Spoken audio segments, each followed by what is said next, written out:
আসসালামু আলাইকুম। আমি পলি লাইফস্টাইল ব্লগের নতুন আরও একটি ভিডিওতে আপনাদের সবাইকে স্বাগত জানাই।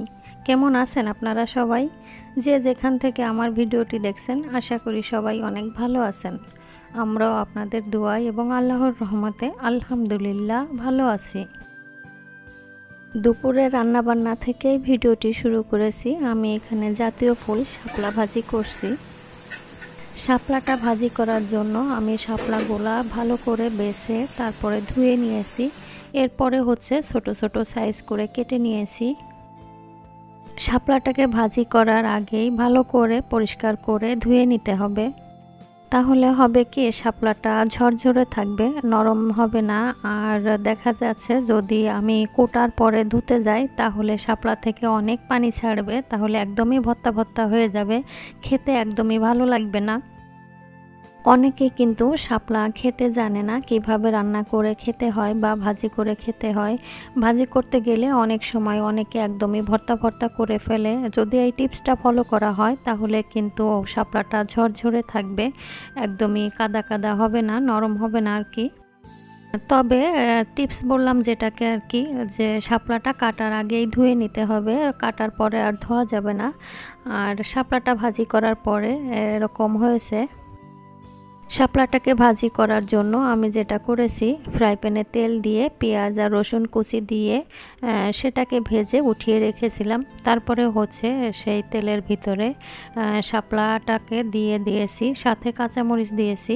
তো শাপলাটাকে একবারই আমি ঢেকে দিয়েছিলাম। এরপরে ঢাকনাটা সরিয়ে নাড়াচাড়া করে আমি আর ঢাকনাটা দিইনি, কারণ ঢাকনা দিয়ে বেশিক্ষণ ঢেকে রাখা যাবে না, তাহলে কিন্তু শাপলা নরম হয়ে যায়। আর এটাও কিন্তু আরেকটা টিপস, শাপলাটাকে মাঝে মাঝে আমি নেড়ে চেড়ে একটু ফ্রাই প্যানে ছড়িয়ে রেখেছিলাম। শাপলাটা ভাজতে ভাজতে যখন ওর গার পানিটা টেনে যাবে, একদমই শুকিয়ে যাবে আর কি, তখন পেঁয়াজ আর রসুনের যে বেরেস্তাটা করে রেখেছিলাম সেটা দিয়ে আমি কিছু সময় নাড়াচাড়া করেই শাপলাটাকে নামিয়ে নিয়েছিলাম। আমি আজ একদমই সিম্পল একটা রান্না করেছি, আর গরুর মাংস ছিল, ওটা গরম করে নিয়েছি, এ কারণে আর বেশি কিছু রান্না করতে যাইনি।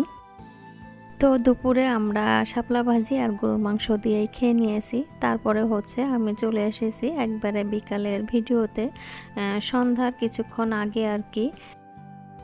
এখানে আমি তালের বড়া করছি আর সাথে একটু চা করব। তালের বড়া করার জন্য আমি তাল নিয়েছি, সাথে চিনি আর লবণ নিয়েছি। তালটা যেহেতু একটু তিতা তিতা ভাব থাকে, পিঠা বানাতে গেলে একটু চিনি না দিলে এটা ভালোই লাগবে না। সাথে চাউলের গুঁড়া আর ময়দা দিয়েই পিঠাগুলা বানিয়ে নিচ্ছি। আর চিন্তা করলাম একটু ন্যাচারাল চা বানাই। তো পিঠা বানাতে বানাতে আবার চুলায় কিছুটা রেখে তারপরে চলে এসেছিলাম ছাদে গাছ থেকে তুলসী পাতা ছিঁড়ে নেওয়ার জন্য।